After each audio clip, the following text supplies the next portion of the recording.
Her vil jeg starte med at rotere billedet, så det kommer på højkant. Så vil jeg beskære det, så jeg får det der sorte væk. Jeg anvender mit beskæringsværktøj. Jeg vil ikke have det her med. Jeg vil koncentrere mig om træet, men jeg vil gerne have lidt af det her træ med. Så jeg sætter min mus hernede, holder venstre musetast nede og giver slip.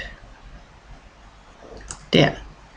Går i billeder og vælger krop, beskær. Og jeg har lyst til at sende det billede med e-mail, så det må ikke fylde for meget. Jeg går derfor i billedstørrelse, altså billede, og vælger billedstørrelse.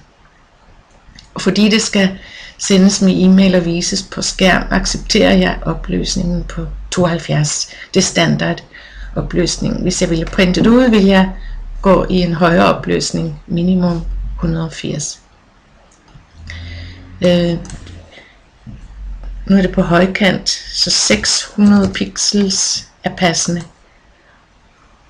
Og om lidt så ændrer procentdelen sig her.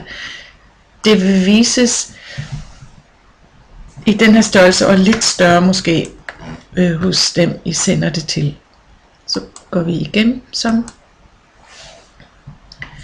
og jeg kalder det beskåret billede af træ gennem. Jeg glemte at snakke om opløsning, så i virkeligheden vil jeg gøre det, at jeg åbner.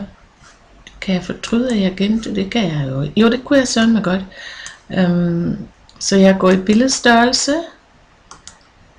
og ser, at det fylder 28,56 megabytes. Det er rigtig meget. Og så er det, jeg ændrer det til 600 pixels, og læg mærke til, nu fylder det kun godt og vel 1 megabyte. Og det er okay. I virkeligheden kan man godt gøre sådan her 450 gange 600, så vi kommer ind under 1 megabyte. Vi lader det stå og arbejde lidt, og det er igen en okay størrelse, det er ikke engang 100%. Men jeg har ikke beskåret det, ser jeg nu. Det skal jeg så gøre. Beskær, beskær, beskær. Og gå i billedet, vælg krop. Sådan. Og nu ser jeg billedet 100%. Det er altså den størrelse, mine venner vil se billedet. Og jeg går ind og siger gem som. Og så gemmer jeg den titel, som jeg gav det andet, fordi jeg vil jo overskrive det. Der er jo ingen grund til at have 2 billeder af det samme.